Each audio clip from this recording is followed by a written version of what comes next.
तो कल हम पढ़ रहे थे बच्चों ऑक्सीडेशन स्टेट, है ना। तो मैंने आपको बोला था बच्चों, एक्वस सॉल्यूशन में कॉपर +1 स्टेट स्टेबल नहीं है, बताया था क्या? ये देखो मैंने चीजें कल एक्सप्लेन की थी आपको कि एक्वस सॉल्यूशन में कॉपर +1 स्टेट स्टेबल नहीं है। ये क्या रिप्रेजेंट करता है बच्चों? डिसप्रपोर्शन रिएक्शन रिप्रेजेंट कर देता है, ये बताया था मैंने आप लोगों को। बोलो बच्चों। तो एक बात बताओ, अगर कोई भी क्यूप्रस सोल्ट अगर वो वाटर सोल्यूबल है तो क्या वो क्यूप्रस फॉर्म में रहेगा? वाटर नहीं रहेगा ना। वो किस में कन्वर्ट हो जाएगा बच्चों? बताओ। क्यूप्रिक में कन्वर्ट हो जाएगा। ये मैंने कल आपको समझाया था। फिर मैंने समझाया था बच्चों, स्ट्रॉन्ग रिड्यूसिंग एजेंट अगर है, स्ट्रॉन्ग रिड्यूसिंग एजेंट है तो कॉपर +2 आपका रिड्यूस हो जाता है बच्चों। तो स्ट्रॉन्ग रिड्यूसिंग एजेंट है बच्चों आयोडाइड और साइनाइड, ये दो बताए थे मैंने आप लोगों को। बोलो बच्चों। आयोडाइड साइनाइड बताया था मैंने आप लोगों को। अब देखो बेटा सुनो, ये यहां तक मैं आपको पढ़ा चुका हूं बच्चों, पढ़ा चुका हूं ना। अब देखो बच्चों क्या कह रहा है, ध्यान से सुनिए मेरी बात को। नेक्स्ट कहता है कि कॉपर +1 स्टेट कब स्टेबल होगी? जब वो वाटर में सोल्यूबल होगा या वो इनसोल्यूबल होगा? बताओ बच्चों। बोलो। देखो अगर सोल्यूबल हुआ तब तो आपको पता है कि कॉपर +1 का क्या हो जाना है? डिसप्रपोर्शन हो जाना है, डिसप्रपोर्शन हो जाएगा ना बच्चों। लेकिन अगर वो इनसोल्यूबल है ना तो वो स्टेबल रह सकता है बच्चों। तो आपको पता है बच्चों, कॉपर के कुछ सोल्ट्स इनसोल्यूबल होते हैं। देखो बच्चों, जैसे Cu2Cl2, Cu2Br2, Cu2I2, ये दिख रहा है आपके सामने, ठीक है ना। Cu2CN2 दिख रहा है, आप ध्यान दीजिए बच्चों। फिर आपको दिख रहा होगा बच्चों Cu2SCN की होल्ट वाइज, ये इतने सारे आपको दिख रहे हैं बच्चों, दिख रहे हैं। अब ये अपन बना कैसे सकते हैं ये समझाता हूं बच्चों, सुनो मैं आप लोगों को, ठीक है ना। तो हम क्या करते हैं बच्चों, कॉपर सल्फेट को रिएक्ट करवा रहे हैं NaX के साथ। अब देखो बच्चों, यहां पर ये X क्या हो सकता है? देखो ये हो सकता है आपका Cl, Br, I, CN, SCN।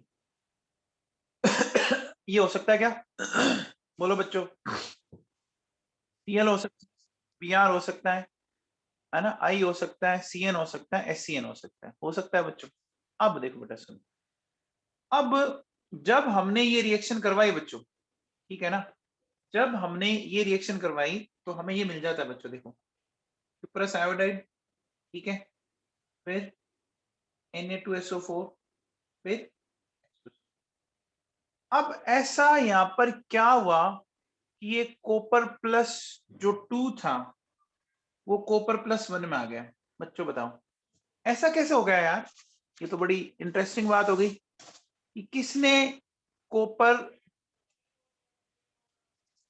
मुदिता जोशी, अगर आयोडाइड ये काम करता तो आयोडाइड से आयोडीन भी तो बनना चाहिए था ना। आयोडीन तो बन ही नहीं रहा इस रिएक्शन में, बताओ।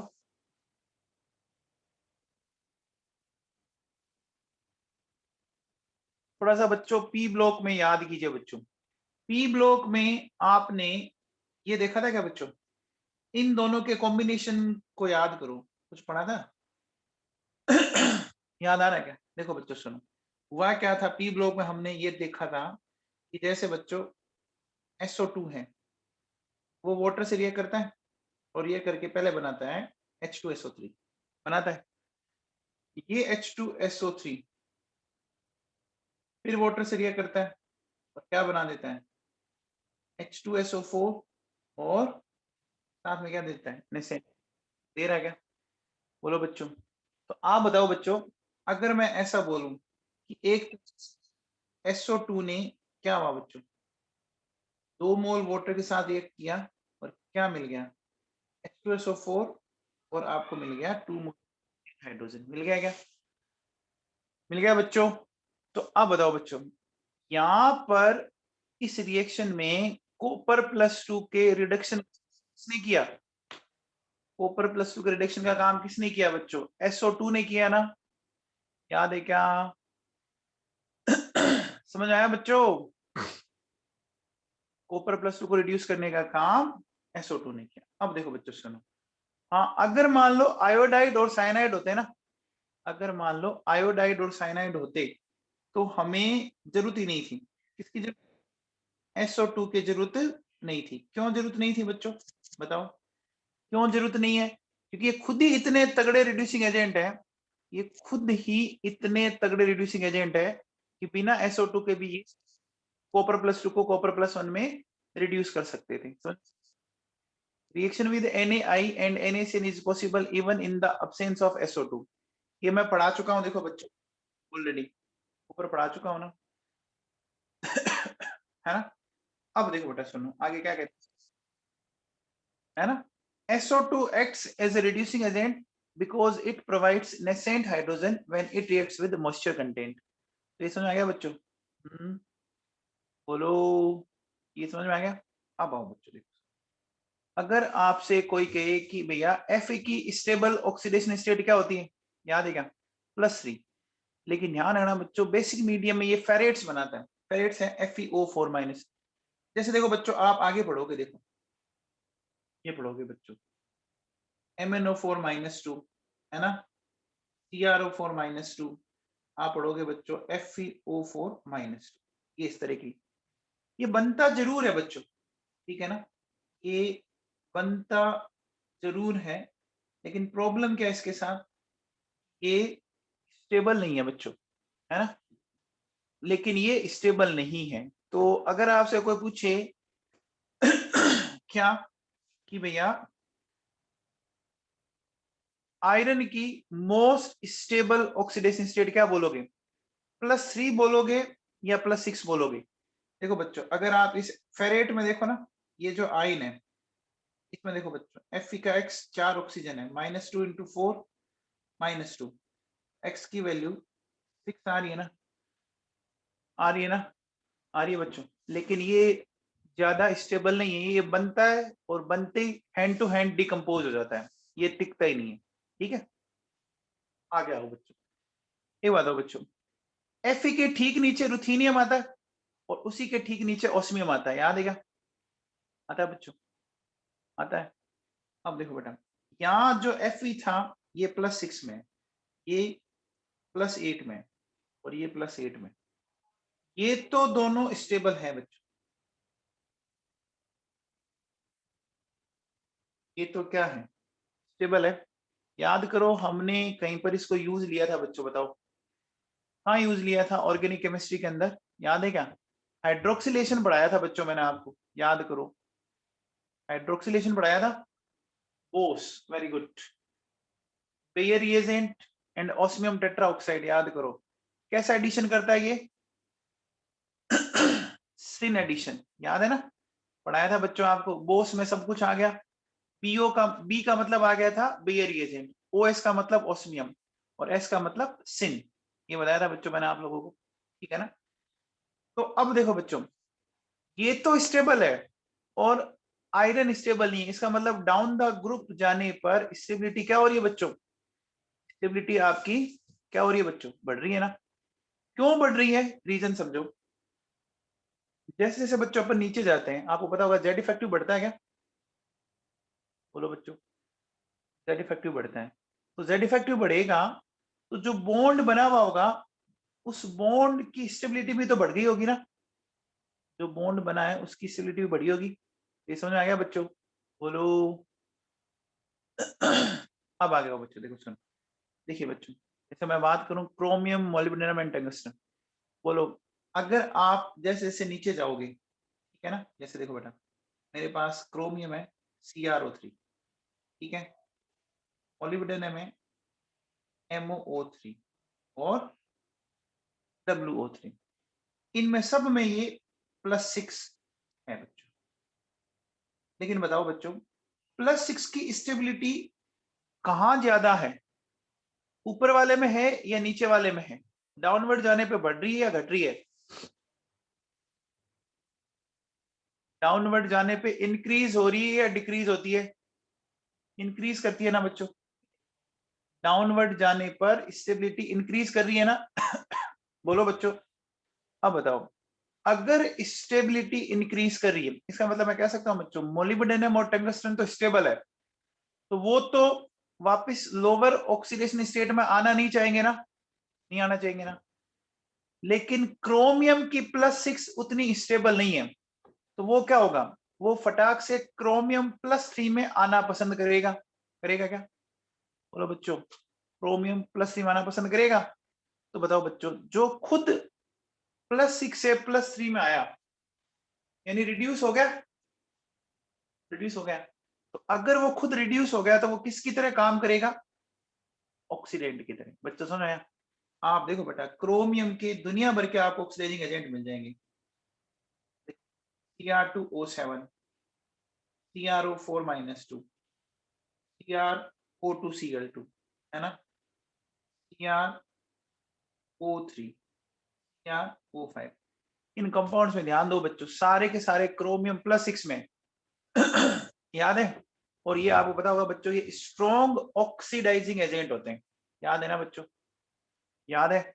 ऑर्गेनिक में हमने पढ़ाया था बच्चों, याद करो, हमने पढ़ा था बच्चों जोन्स रिएजेंट, पढ़ा था बच्चों, जोन्स रिएजेंट पढ़ाया था। अच्छा, पीसीसी पढ़ा था, पीसीसी, पिरिडीनियम क्लोरोक्रोमेट पढ़ा था ना। अब बताओ बच्चों, पीसीसी में भी अगर आपने ध्यान दिया हो, पिरिडीनियम क्लोरोक्रोमेट, तो पीसीसी में भी आपका क्रोमियम +6 में आ रहा है, ठीक है, और जोन्स रिएजेंट में भी क्रोमियम +6 में है। तो बच्चों बताओ, इसमें एक स्ट्रॉन्ग है और एक वीक है, ऐसा क्यों, बताओ ऐसा क्यों, बताया था मैंने आप लोगों को इसका रीजन। हाँ, वेरी गुड हर्ष जनागल, वेल डन। मैंने आपको एक बात बोला था बच्चों, जहां पर वोटर होगा ना वो स्ट्रॉन्ग की तरह काम करेगा, जहां वोटर नहीं होगा ना वो वीक की तरह काम करेगा। क्यों, क्योंकि एल्डिहाइड से वापस आपको याद होगा विसिनल डाइओल बनता था। मैकेनिज्म मैंने आपको एक्सप्लेन की थी, मैकेनिज्म मैंने आपको इनकी समझाई थी बच्चों, याद करो, याद करो, मैंने इसकी मैकेनिज्म समझाई थी आप लोगों को, ठीक है। तो ये पॉइंट समझ आ गया बच्चों। देखो बच्चों क्या कहता है, for chromium molybdenum and tungsten stability of +6 oxidate increases down the group.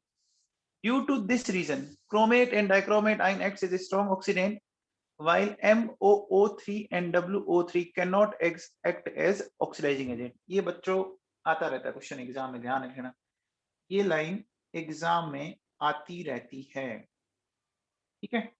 अब देखो बच्चों सुनो, हम लोगों ने कभी किसी जमाने में फजान रूल पढ़ा था क्या, फजान रूल पढ़ा था बच्चों, याद करो। फजान समय कहता है कि आपकी ऑक्सीडेशन स्टेट जितनी लोअर होगी, लोअर ऑक्सीडेट का अगर केटाइन होगा तो उसकी पोलराइजिंग पावर कम होगी। अब बताओ, जब पोलराइजिंग पावर कम होगी, ठीक है ना, तो वो आयनिक कंपाउंड बनाएगा, और जैसे जैसे आपकी ऑक्सीडेशन स्टेट बढ़ेगी तो पोलराइजिंग पावर बढ़ेगी, तो कोवेलेंट कैरेक्टर बढ़ जाएगा बच्चों। तो एक बात बताओ बच्चों, जैसे मेरे पास है, देखिए क्या कह रहा है, d block metals form ionic compound in lower oxidation state while covalent compound in higher oxidation state। जैसे अगर मैं आपसे एक बात पूछूं बच्चों, बताओ, मेरे पास MnO है और एक मेरे पास Mn2O7 है यहाँ मैग्नीज +2 में आ रहा है और यहाँ +7 में आ रहा है। तो बच्चों बताओ, +2 में मैग्नीज कौन सा कैरेक्टर रखेगा, बताओ, आयोनिक ना, बोलो बच्चों। और Mn2O7 में क्या रखेगा, कोवेलेंट। समझ में आ गया क्या ना बाबू, याद आ गया, ठीक है। अब आओ देखो बच्चों, मान लो एक एलिमेंट है आपकी लोवेस्ट ऑक्सीडेशन स्टेट में, ठीक है ना, तो लोवेस्ट ऑक्सीडेशन स्टेट वाला देखो बच्चों क्या होगा, वो क्या क्या कर सकता है, ध्यान देना बच्चों। सबसे पहले लोवेस्ट ऑक्सीडेशन स्टेट वाला, अगर मान लो आपका ये ऑक्साइड है सपोज, ठीक है ना, अपन ऐसा कर लेते हैं, एलिमेंट्स ऑक्साइड की बात कर लेते हैं, तो लोवेस्ट ऑक्सीडेशन स्टेट में बच्चों वो होगा आपका बेसिक नेचर का। आप बताओ बच्चों, एस ब्लॉक के ऑक्साइड बेसिक होते हैं ना, होते हैं बच्चों। जैसे देखो मेरे पास एक ऑक्साइड ये बच्चों Na2O, और एक ऑक्साइड ये बच्चों Cl2O7, है ना बच्चों। एक बात बताओ बच्चों, अगर आप थोड़ा सा दिमाग लगाओ तो यहाँ Na+1 है और यहाँ क्लोरीन +7 है। बताओ बच्चों, सोडियम का ऑक्साइड अगर मैं इसको वाटर में डिसोल्व करूं तो क्या मिलता है बच्चों, बताओ। NaOH, इसको डिसोल्व करो तो क्या मिलता है, HClO4। तो बच्चों बताओ, जब वो लोअर ऑक्सीडेशन स्टेट में था तो उसका नेचर कैसा आया, बेसिक आया ना, आया बच्चों। अब बताओ बच्चों, जो लोअर ऑक्सीडेशन स्टेट में अगर कोई है मान लो, और पॉसिबिलिटी को हायर में जा सकता है, तो बच्चों वो इलेक्ट्रॉन लूज करना चाहेगा, इलेक्ट्रॉन लूज करना चाहेगा, तो बच्चों उसका खुद का ऑक्सीडेशन होगा, और जिसका खुद का ऑक्सीडेशन होगा वो काम किसकी तरह करेगा, रिड्यूसिंग एजेंट की तरह करेगा। क्या मैं कह सकता हूं, बेसिक नेचर, ठीक है, बेसिक नेचर के साथ साथ मैं कह सकता हूं क्या है ये,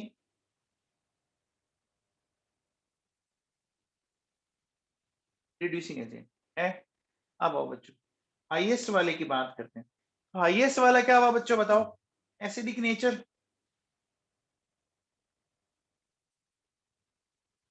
होगा। फिर क्या बोलेंगे, ऑक्सीडाइजिंग एजेंट बोलेंगे। अब बताओ बच्चों, जो बीच वाला है इंटरमीडिएट, वो क्या होगा बच्चों, बताओ।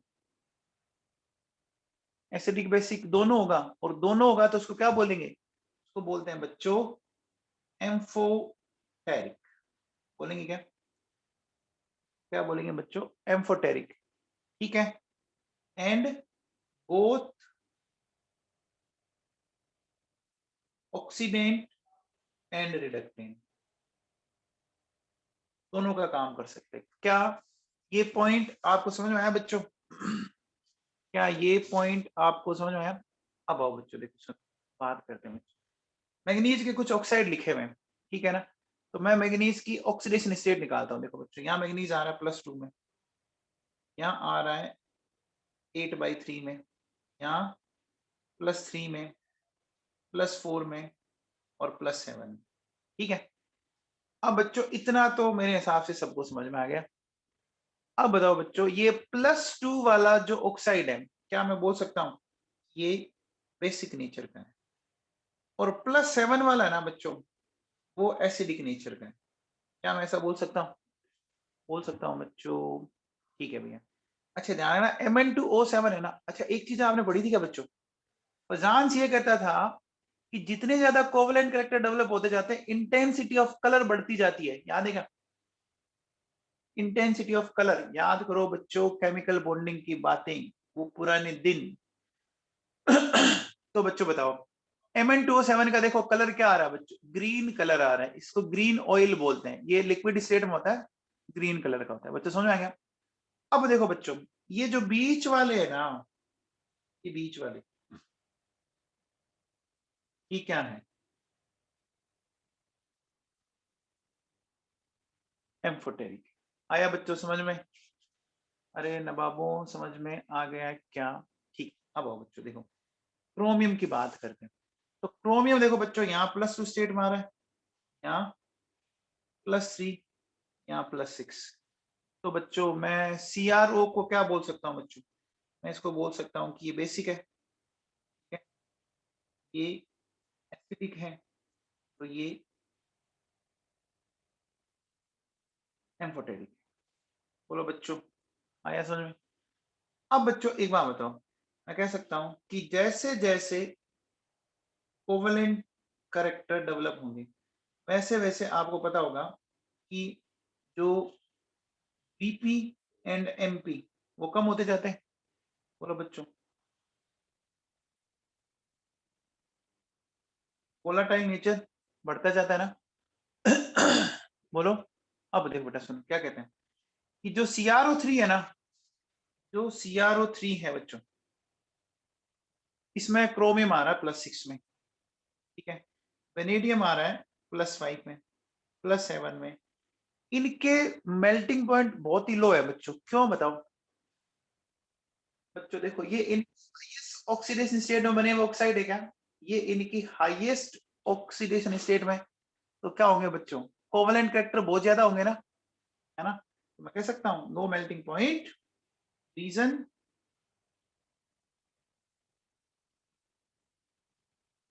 और कोवेलेंट कैरेक्टर। बोलो बच्चों, समझ में आया आपको ये? अब आओ बच्चों, देखो सुनो, देखो मेरे पास है Cl2O7, ठीक है। Cl2O7 को जब हमने वाटर में डिसोल्व किया था तो हमने ऐसा बनाया, देखो बच्चों, H2Cl2O8, और मैंने इसको ऐसे लिखा था बच्चों, याद करो, 2HClO4 लिखा था क्या? लिखा था बच्चों। इसका नाम क्या था? याद करो बच्चों, परक्लोरिक एसिड। हाँ, तो बच्चों जो काम इसने Cl2O7 ने किया वो ये भी तो कर सकता है, 2HMnO4। इसको क्या बोलते हैं बच्चों? इसको बोलते हैं पर मैंगनिक एसिड, बोल सकते हैं बच्चों, पर मैंगनिक एसिड बोल सकते हैं। पक्का? ठीक है। अब बताओ बच्चों, जब हम SO3 को वाटर में डिसोल्व करते हैं बच्चों, हम किसको डिसोल्व करते हैं? SO3 को वाटर में डिसोल्व करते हैं, क्या मिलता है बच्चों बताओ? H2SO4 मिलता है ना? तो बोलते हैं बच्चों सल्फ्यूरिक एसिड, बोलते हैं। तो बच्चों बताओ, अगर CrO3 को मैंने डिसोल्व किया तो ये मिल गया H2CrO4, क्रोमिक एसिड। क्लियर हुआ? बोलो बच्चों। अब आओ बच्चों, याद है क्या? ये जो P2O5 है बच्चों, इसका हमने हाइड्रोलिसिस पढ़ाया था बच्चों, याद करो। P2O5 का हाइड्रोलिसिस जब अपन करते हैं तो हमें मिलता है बच्चों 2 मोल्स ऑफ H3PO4 मिलता है क्या? फॉस्फोरिक एसिड मिलता है क्या? मिलता है बच्चों। अब बताओ, बेसिक मीडियम में क्या होगा कि ये जो OH है वो इनके OH जो है ना, वो क्या करेगा, इन तीनों H को हटा देगा। हटाते ही बच्चों ये फॉस्फेट आयन में कन्वर्ट हो जाएगा क्या बच्चों बताओ?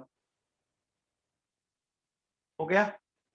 हो गया बच्चों? अब बताओ, जो काम P2O5 ने किया वो का काम V2O5 भी कर सकते हैं क्या?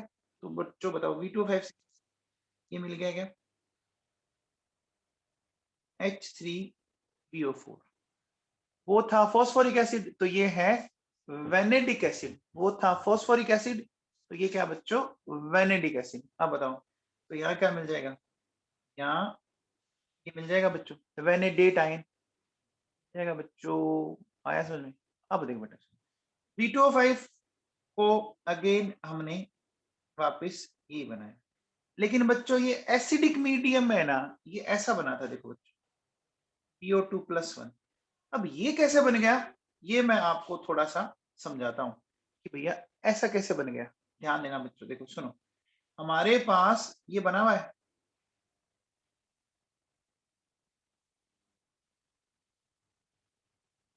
अब देखो बच्चों, ये H+ आयन, क्या ये H+ आयन इस ऑक्सीजन पर अटैक कर सकता है क्या? क्या इस पर अटैक कर सकता है बच्चों? जैसे इसने यहाँ पर अटैक किया, देखो बच्चों, ये हो गया क्या बच्चों? अब बेटा जी एक बात बताओ, क्या ऑक्सीजन में पॉजिटिव स्टेबल रहेगा? नहीं रहेगा, वो इस बॉन्ड को खींचेगा। खींचते ही देखो बच्चों, आपको ये वाली पिक्चर मिली, ई पे आ गया पॉजिटिव चार्ज वेनेडियम, और ये 4 OH आगे बच्चों। अब देखो बेटा क्या होता है, ये जो 4 OH है वो यहाँ से ऐसे, देखो बच्चों, ये वाटर का मॉलिक्यूल निकल गया, और जैसे ही वाटर का मॉलिक्यूल निकला, क्या मुझे CO2+1 मिल गया? मिल गया क्या बच्चों? ये बात समझ में आई? बोलो बच्चों, ये बात समझ में आ गई क्या? पक्का सबको समझ में आई? तो देखो बच्चों, एसिडिक मीडियम में तो इसने क्या दिया? PO2+। इसको अपन क्या बोलते हैं बच्चों? देखो सुनो, इसको बोलते हैं ऑक्सोकेटाइन, बोलते हैं। और इसको क्या बोलते हैं बच्चों? Oxo A9. ऑक्सो मतलब ऑक्सीजन, तो ऑक्सीजन के साथ कैटाइन भी बन रहा है और ऑक्सीजन के साथ एनाइन भी बन रहा है क्या बच्चों? बोलो बच्चों, अरे ये बात आपको समझ में आई क्या? आ गया बच्चों समझ में? अब देखो बेटा, एक बात बताओ, मुझे एक चीज बताओ, अगर मैं आपसे बोलूं, देखिए, अगर मैं बोलूं कि जब हायर ऑक्सीडेशन स्टेट होती है, हायर ऑक्सीडेशन स्टेट में जनरली क्या होता है बच्चों? मेटल का कौन सा नेचर होता है बताओ? हायर ऑक्सीडेट में एसिडिक नेचर का होता है ना? हायर ऑक्सीडेशन स्टेट में जो ऑक्साइड होता है वो एसिडिक नेचर का होता है। लेकिन एक बात बताओ बच्चों, यहाँ V2O5 है ना, वो क्या कर रहा है? देखो बच्चों बताओ, V2O5 ने कैसा नेचर दिखाया बच्चों? दोनों के साथ रिएक्शन कर गया बच्चों। देखो V2O5 दोनों के साथ, इसका मतलब V2O5 का नेचर कैसा है? एम्फोटेरिक है। क्या ये बात समझ आई आप लोगों को? पक्का? तो देखो बच्चों, क्या देखिए, मैं क्या बोलूंगा, तो अपन यहाँ ही लिखते हैं, V2O5 is amphoteric in nature, ठीक है, बट एसिडिक नेचर, है ना, एसिडिक नेचर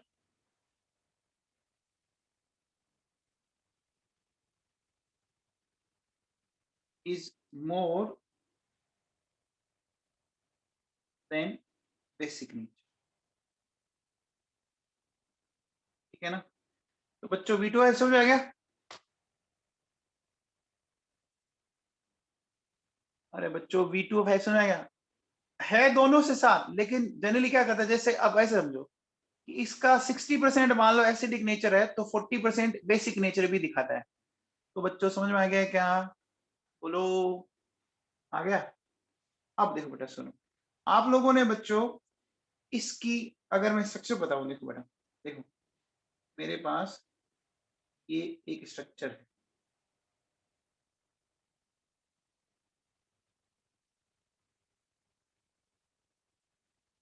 अब बताओ बच्चों, क्या दोनों मैग्नीज टेट्राहेड्रल है क्या? क्या दोनों मैग्नीज टेट्राहेड्रल है बच्चों? और दोनों टेट्राहेड्रल यूनिट क्या एक ऑक्सीजन से कनेक्ट है क्या? क्या दोनों टेट्राहेड्रल यूनिट ऑक्सीजन से कनेक्ट है? देखो बच्चों, ऐसी कैसी स्ट्रक्चर आप लोगों ने बच्चों याद करो Cl2O7 की बनाई थी। ऐसी कैसी स्ट्रक्चर बच्चों एक आप बनाते हो पायरोसिलिकेट की, याद करो Si2O7 बनाते हो। ऐसी कैसी स्ट्रक्चर बनाते हो आप, याद करो H4P2O7 की, H2S2O7 की बनाते हो ना? पढ़ी है ना बच्चों? ठीक है भैया। अब देखो बेटा सुनो, क्या कह रहा है, d block metals can form oxide, oxoanion and oxocation. Oxoanion समझ में आ गया बच्चों? ऑक्सोएनाइन समझ में आ गया है क्या? बताओ, डाइक्रोमेट आयन क्या है? डाइक्रोमेट आयन क्या, ऑक्सोएनाइन है या ऑक्सोकेटाइन है? डाइक्रोमेट ऑक्सो आयन है या केटाइन है? एनाइन है ना, ऑक्सोएनाइन है बच्चों? अच्छा बताओ, ये MnO4 में जो आयन है ना, पोटेशियम पर मैग्नेट में जो पर मैग्नेट आयन है वो क्या है? बताओ बच्चों, पर मैग्नेट आयन क्या है?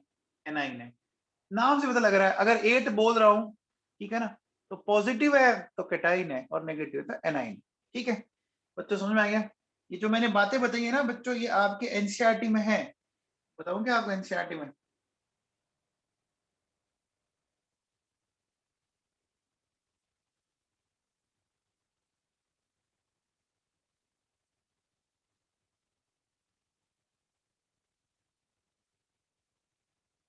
देखो बच्चों, यहाँ ध्यान दीजिए, ये पढ़ो बच्चों, देखो क्या कहते हैं, Mn2O7 gives HMnO4 and CrO3 gives H2CrO4 and H2Cr2.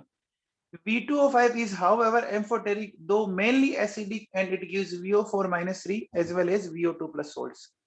लिखा हुआ ना बच्चों, जो मैंने अभी लाइनें आपको समझाई थी रिएक्शंस के थ्रू, लिखा हुआ देखो बच्चों, ध्यान दो, एकदम अच्छे से लिखा हुआ इसने, लिखा है ना? बोलो फिर, देखो ये नास में लिखा हुआ है, CRO is basic but Cr23 is amphoteric. लिख रहा है, बोलो। फिर देखो बच्चों, आपको कहीं दिख रहा है Mn2O is a covalent green oil, दिख रहा है? ये देखो बच्चों, कोवलेंट ग्रीन ऑयल, आ गया समझ में? तो अच्छा, ये इंटेक्स क्वेश्चन समझ में आया? Explain why copper plus ion is not stable in aqueous solution. क्या होगा? क्या हो जाएगा बच्चों इसका? डिसप्रपोर्शन हो जाएगा ना? ठीक है, ओके बच्चों, चलो अब आते हैं बच्चों आगे, नेक्स्ट बात करते हैं। देखो बच्चों सुनो, अगर हम पर्टिकुलर ऑक्सीडेशन स्टेट की स्टेबिलिटी को डील कर रहे हैं किस फेज में? गैसियस फेज में। तो बच्चों देखो, गैसियस फेज में जो स्टेबिलिटी है ना, वो सिर्फ और सिर्फ डिपेंड करती है आयोनाइजेशन एनर्जी पर, ठीक है ना? गैसियस फेज में अगर आप डील करते हो तो वो डिपेंड करती है सिर्फ और सिर्फ आयोनाइजेशन एनर्जी पे। जैसे देखो बच्चों, निकल की बात करें तो निकल के लिए फर्स्ट और सेकंड आयोनाइजेशन एनर्जी का जो सम है वो आ रहा है 2.5 इंटू 10⁻³ और प्लेटिनम का आ रहा है 2.67। ठीक बात बताओ बच्चों, किस आयन को बनाना इजी होगा? Na+2 या Pt+2? बोलो।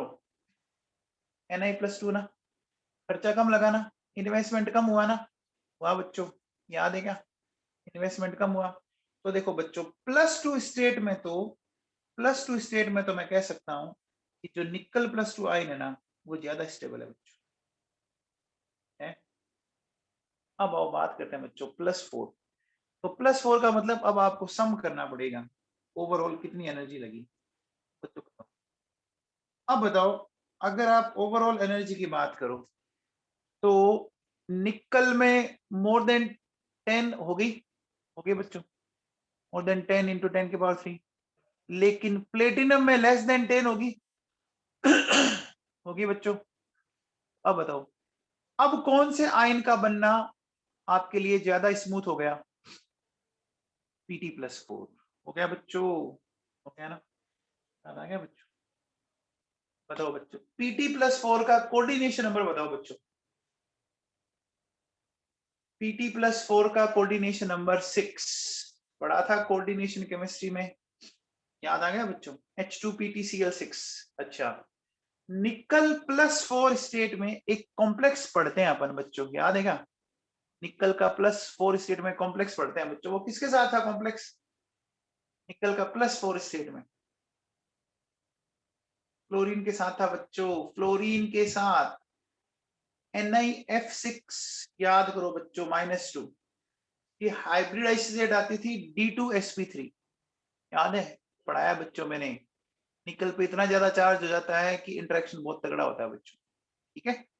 चलो अब देखो बात करते हैं बच्चों एक्वस सॉल्यूशन। देखो बच्चों, एक्वस सॉल्यूशन में किस किस पे डिपेंड करेगा? अगर गैसियस फेज में ना, तब तो कोई दिक्कत नहीं थी, सिर्फ किस पे डिपेंड कर रहा है? आयोनाइजेशन। लेकिन एक्वस फेज में ना, ये किस किस पे डिपेंड कर रहा है?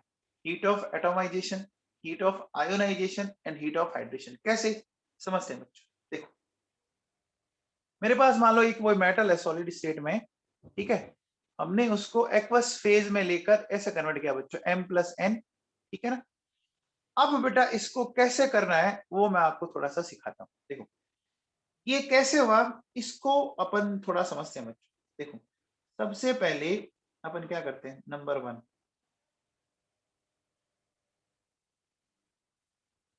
ठीक है? ये बच्चों देखो, ये M आपका आ गया गैसियस फेज में। ठीक बात होता है बच्चों, सॉलिड से गैसियस फेज। आप थोड़ा सा दिमाग लगाओ, आपने थर्मोडायनेमिक्स में पढ़ा था कि 1 मोल गैसियस एटम बनाने के लिए जो हम एनर्जी देते हैं उसको हम क्या बोलते हैं? Heat of atomisation.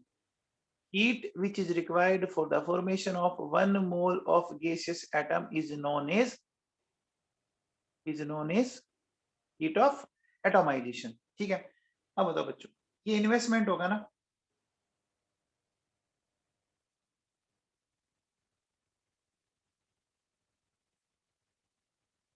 Heat of atomisation. क्या मैं इसको हीट ऑफ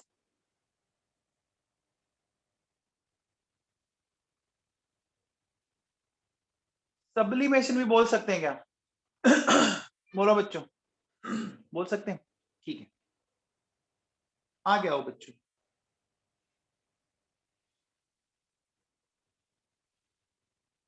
अब ये गैसेस फेज में बच्चों, गैसेस फेज से मैंने क्या किया, इसको मान लो मैंने इस तरह से केटाइन में कन्वर्ट कर दिया बच्चों, कन्वर्ट कर दिया, एन इलेक्ट्रॉन निकाल दिया बच्चों। बताओ बच्चों, अभी भी इन्वेस्टमेंट होगा क्या? अभी भी इलेक्ट्रॉन निकालना है तो हमें इन्वेस्टमेंट करना पड़ेगा बच्चों। यानी क्या हो गया, देखो बेटा, ये हो गया हीट ऑफ आयोनाइजेशन। हो गया बच्चों। अब आओ बेटा नेक्स्ट, m प्लस एन, ठीक है, इसको हम एक्वस फेज में ले आते हैं बच्चों, ले आए बेटा। अब जैसे ही मैं एक्वस फेज में लाऊंगा, ठीक है ना, जैसे ही मैं एक्वस फेज में लाऊंगा, ये बच्चों ये हो गया बच्चों, एक m plus n a q, ये क्या हो गया बच्चों, बताओ, हीट ऑफ हाइड्रेशन। अब बताओ बच्चों, हीट ऑफ हाइड्रेशन में क्या होगा, हीट रिलीज होगी या देनी पड़ेगी? रिलीज होगी, होगी बच्चों। अब बच्चों बताओ, देखो, ये दोनों जो है वो तो है हमारा क्या, इन्वेस्टमेंट है, यानी इनपुट है, ठीक है, और ये हमारा क्या बच्चों, ये हमारा आउटपुट है। अब बच्चों बताओ, क्या सोचोगे, इन्वेस्टमेंट ज्यादा होना चाहिए और प्रॉफिट कम होना चाहिए, या प्रॉफिट ज्यादा होना चाहिए और इन्वेस्टमेंट कम होना चाहिए? बच्चों बताओ क्या चाहोगे आप? प्रॉफिट ज्यादा, समझ में आ गया बच्चों? पक्का समझ में आ गया? तो देखो बेटा, हम ये चाहेंगे कि हीट ऑफ एटमाइजेशन या सब्लिमेशन कम हो, हीट ऑफ आयोनाइजेशन भी कम हो, ठीक है, और हीट ऑफ हाइड्रेशन ज्यादा हो। अब देखो बच्चों, सुनो आप लोग, एक बात बताना, एस ब्लॉक के जो मेटल्स है ना बच्चों, आपने देखा होगा कि उनकी हीट ऑफ एटमाइजेशन कम होती है ना, क्योंकि एस ब्लॉक के मेटल्स का मेटेलिक बॉन्ड काफी वीक होता है। होता है क्या? हमने कल भी पढ़ा था कि एस ब्लॉक में या इलेक्ट्रॉन भी कम होते हैं, या तो एक या दो इलेक्ट्रॉन होते हैं वैलेंस शेल में, और जो मेटलिक बॉन्ड बनता है वो एस और पी ऑर्बिटल से बनता है। अच्छा, एस ब्लॉक की आयोनाइजेशन एनर्जी भी कम होती है? होती है क्या? कुछ मेटल्स तो ऐसे हैं कि बच्चों वो तो फोटोइलेक्ट्रिक इफेक्ट दिखा देते हैं, याद है क्या? याद है क्या बच्चों? बोलो। तो अब बताओ बच्चों, मैं कह सकता हूं कि एस ब्लॉक के जो मेटल्स है ना, वो डी ब्लॉक से ज्यादा अच्छे रिड्यूसिंग एजेंट होंगे। एम आई राइट? बोलो। आप थोड़ा सा दिमाग लगाओ बच्चों, आप लोगों ने कभी एक सीरीज पढ़ी होगी, इलेक्ट्रोकेमिकल सीरीज पढ़ी है क्या? इलेक्ट्रोकेमिकल सीरीज में स्टार्टिंग में कौन आते हैं, याद करो, लिखे बापू से कन्या ने मांगी अलमारी मनी, याद करो, एस ब्लॉक के ज्यादा आते हैं ना शुरू शुरू में। बोलो बच्चों, आते हैं ना? आई समझ में बात? अब बच्चों बताओ, टीटी सीरीज में बताओ, अच्छा एक बात हो, हीट ऑफ हाइड्रेशन किसकी ज्यादा आती है? हीट ऑफ हाइड्रेशन किसकी ज्यादा आती है, जिसका साइज छोटा हो या जिसका साइज बड़ा हो? स्मॉलर साइज की, ठीक है, स्मॉलर वाले की आती है ना। अब बताइए बच्चों, एक बात बताओ, थ्री सीरीज में +2 ऑक्सीडेशन स्टेट में कौन सा कैटाइन सबसे छोटा है? बताओ। थ्री सीरीज में +2 ऑक्सीडेशन स्टेट में सबसे छोटा कैटाइन कौन सा है? नहीं बताओगे क्या? अरे नहीं बताओगे क्या? अरे नहीं मतलब Na+2। अरे इतना ढंग से बोला था मैंने कि निकल +2 होता है, याद रखना। बोला था मैंने कहा काम आएगा ये आगे, बोला था बच्चों। बताऊं आपको?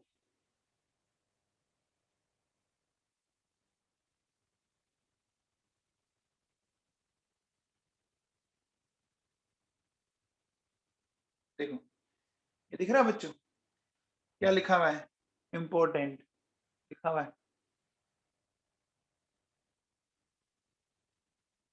लिखा हुआ है ना भाई लोगों? इसलिए लिखा था कि आप याद करो। अब याद कर लो, चलो कोई बात नहीं। अब देखो बच्चों सुनो, तो हमने क्या बोला, अब देखो बेटा क्या लिखा हुआ है, ई नॉट एम से एम प्लस टू।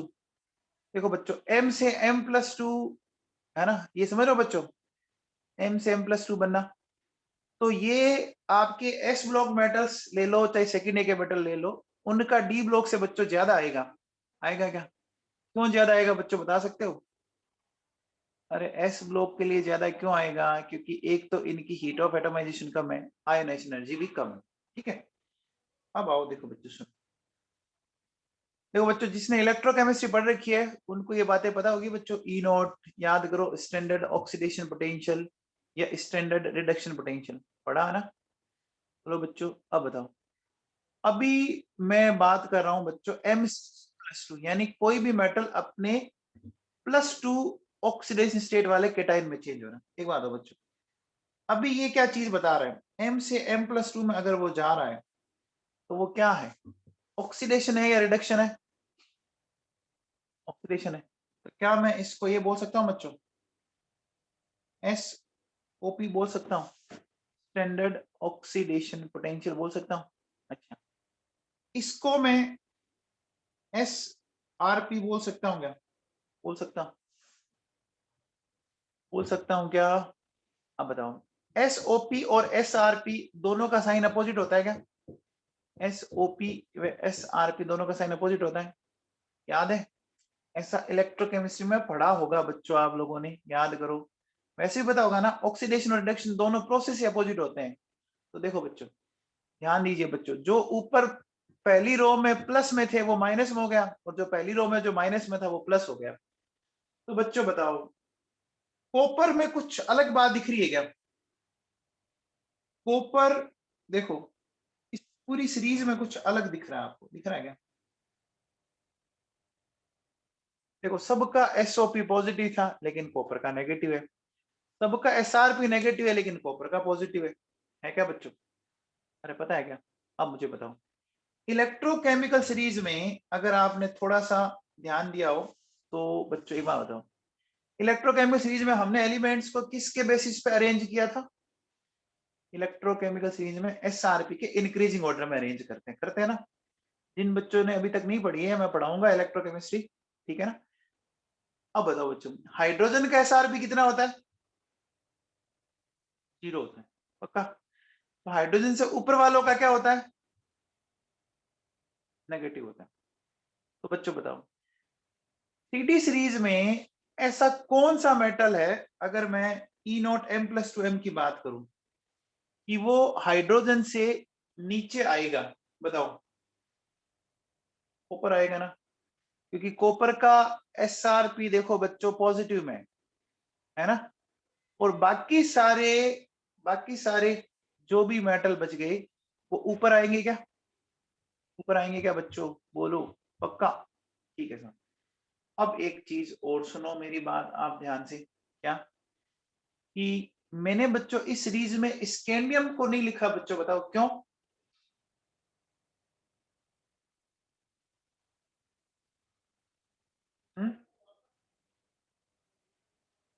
स्कैंडियम क्यों नहीं लिखा? भूल गया क्या? बोलो बच्चों, स्कैंडियम बच्चों प्लस टू बनाता ही नहीं है, स्कैंडियम बनाता ही प्लस थ्री है। तो कैसे लिखूं? भूला नहीं हूं बच्चों, ध्यान रखना, ठीक है। अब आओ बच्चों देखो क्या कहते हैं। देखिए, standard oxidation potential of metals of second is more than that of D block है, because S block metals have low heat of atomization, heat of ionization than D block metals। क्या ये बात समझ में आई आप लोगों को? बोलो बच्चों। अब अगर आप इनकी वैल्यूज देखो ना, तो वैल्यूज में ना कोई रेगुलर नहीं है। देखो बच्चों, जैसे टाइटेनियम से क्रोमियम तक डिक्रीज हुआ, फिर इंक्रीज हो गया ना बच्चों। फिर देखो, फिर डिक्रीज होता जा रहा है निकल तक, और फिर कॉपर में अचानक से नेगेटिव में आ गया। तो क्या कोई रेगुलरिटी है क्या? एक बात ध्यान ना बच्चों, डी ब्लॉक में रेगुलरिटी कुछ है ही नहीं, ठीक है ना, किसी चीज में रेगुलरिटी नहीं है। अब यहाँ रेगुलरिटी क्यों नहीं है? क्योंकि देखो डी ब्लॉक में आपने देखा होगा मेटलिक बॉन्ड की स्ट्रेंथ अलग अलग आती है, तो हीट ऑफ एटमाइजेशन में वेरिएशन आएगा। इनकी आयोनाइजेशन एनर्जी में वेरिएशन आया था क्या? अरे आयोनाइजेशन एनर्जी में वेरिएशन आया था ना, याद करो। एक इलेक्ट्रॉन हटाती, जो रिमेनिंग एस इलेक्ट्रॉन था वो डी में चला गया था, तो नंबर ऑफ एक्सचेंज चेंज हो जाते हैं। याद है क्या? कल बताया था। और हाइड्रेशन एनर्जी में भी डिफरेंस आता है। तो जब आपने देखा कि बच्चों कोई रेगुलरिटी क्यों नहीं आ रही, क्योंकि जिस पे ये डिपेंड कर रहा है, किन किन पे डिपेंड कर रहा है? हीट ऑफ एटमाइजेशन पे, आयोनाइजेशन एनर्जी पे और हाइड्रेशन एनर्जी पे। उनमें भी रेगुलरिटी नहीं है। जब उनमें रेगुलरिटी नहीं है तो इसमें भी रेगुलरिटी नहीं आएगी। नहीं आएगी ना। अब आगे हो, देखो बच्चों, ये समझ आया बच्चों? टीडी सीरीज में ई नोट एम से एम प्लस टू सिर्फ और सिर्फ कॉपर के लिए नेगेटिव है क्या? है बच्चों? अरे अभी लिखा था ना ऊपर, देखो एम से एम प्लस टू, देखो कॉपर के लिए नेगेटिव, बाकी सबके लिए पॉजिटिव है। तो ऐसा अपन क्या बोल सकते हैं, मतलब उसके लिए नेगेटिव आ रहा है, इसका मतलब उसमें इन्वेस्टमेंट ज्यादा हो गया होगा। अरे उसमें इन्वेस्टमेंट ज्यादा हो गया होगा ना, इसका मतलब एटोमाइजेशन एनर्जी ज्यादा होगी और आयोनाइजेशन एनर्जी भी ज्यादा होगी। ठीक है। अच्छा, किसी का पॉजिटिव आ जाए तो क्या बोलेंगे? अगर किसी का पॉजिटिव आ जाए तो क्या बोलेंगे? कि हीट ऑफ एटमाइजेशन कम है, आयोनाइजेशन एनर्जी कम है और हाइड्रेशन एनर्जी ज्यादा है। यहाँ हमें किस पे स्ट्रेस देना पड़ेगा? किस पे ज्यादा स्ट्रेस देना पड़ेगा? हाइड्रेशन एनर्जी पे बच्चों, हाइड्रेशन एनर्जी पे। ओके। अब देखो बच्चों, आप लोगों ने अगर थोड़ा बहुत इलेक्ट्रोकेमिस्ट्री पढ़ी होगी तो आपने एक बात पढ़ी थी कि जितने भी मेटल्स हाइड्रोजन से ऊपर आते हैं, जितने भी मेटल्स, याद करो, वो डाइल्यूट एसिड से हाइड्रोजन जनरेट करते हैं क्या? बच्चों इलेक्ट्रोकेमिस्ट्री में पढ़ाया था, है ना? जितने भी मेटल्स इलेक्ट्रोकेमिस्ट्री में, इलेक्ट्रोकेमिकल सीरीज में हाइड्रोजन से ऊपर आते हैं, करते हैं क्या? कॉपर ऐसा कर पाएगा? कॉपर नहीं कर पाता बच्चों, नहीं कर पाता है ना कॉपर। क्यों? क्योंकि कॉपर नीचे आ रहा है। याद करो बच्चों इलेक्ट्रोकेमिस्ट्री में। अर्चिता बिनानी समझ में आ रहा है क्या?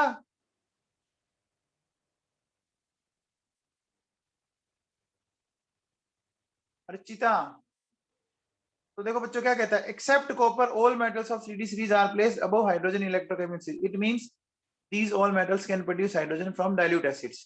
लेकिन आपको पता है बच्चों, अलग अलग मेटल की रिएक्टिविटी अलग अलग होती है ना? अलग अलग मेटल की रिएक्टिविटी अलग अलग होती है ना? तो बच्चों क्या होगा, उनकी हाइड्रोजन को रिलीज करने की भी रेट क्या होगी, फिर अलग अलग होगी।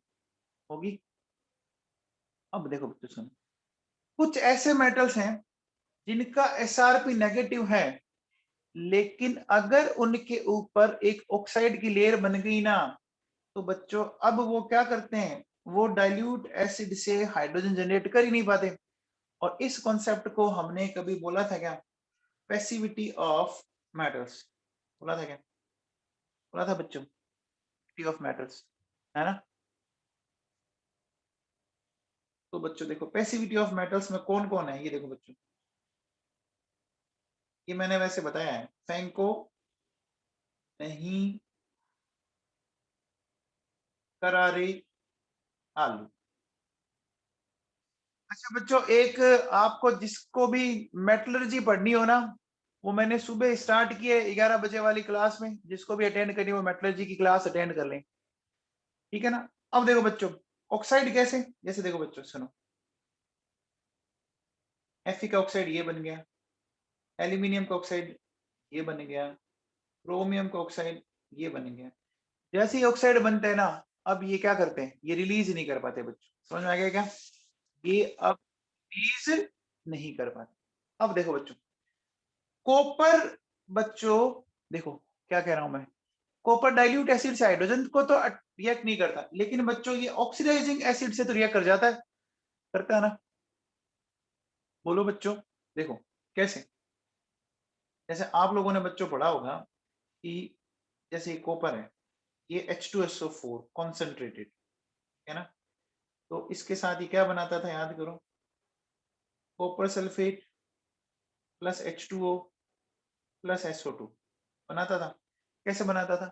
देखो याद करो बच्चों, ये जो H2SO4 है, वो ऐसे जाता है, देखो बच्चों, H2O, SO2 और नेसेंट ऑक्सीजन।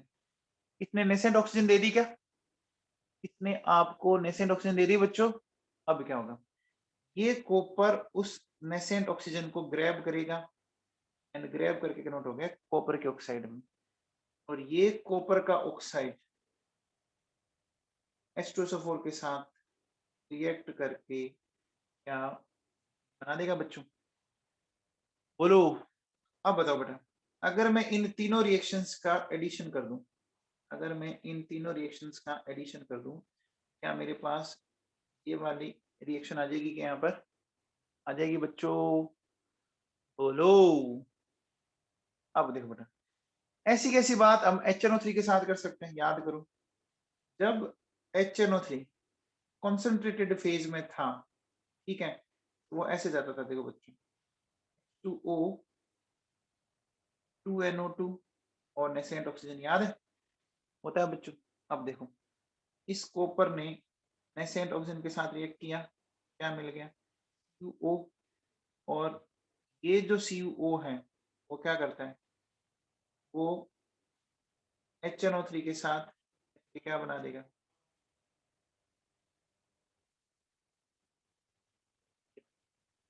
बच्चों समझ में आया? बोलो बच्चों, समझ में आया है क्या? चलो आगे देखो बेटा इसका।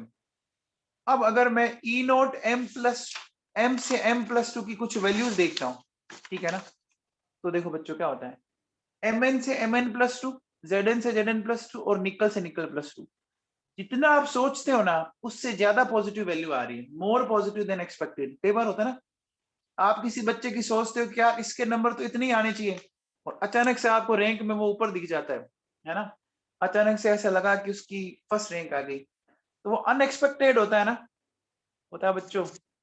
तो ऐसी कैसी बात यहाँ पर है कि जितना हम इनके लिए सोचते हैं उससे भी इनकी बड़ी वैल्यू आती है। रीजन समझा सकते हैं आप?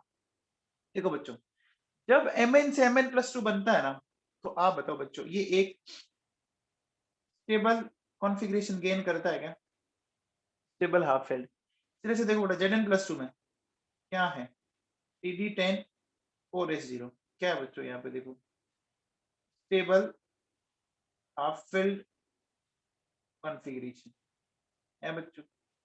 यहाँ क्या है, स्टेबल फुलफिल कॉन्फ़िगरेशन। बच्चों समझ में आया? बोलो, समझ में आया है क्या? ठीक है। अब बताओ बच्चों, निकल के केस में ऐसा क्या, निकल के केस में ऐसा क्या हो गया, निकल के केस में ऐसा क्या हो गया बच्चों? कौन बताएगा? नहीं बताओगे? अरे भैया, निकल+2, ध्यान दीजिए, smallest cation of D block, maximum hydration होगा ना इसका नवाबों।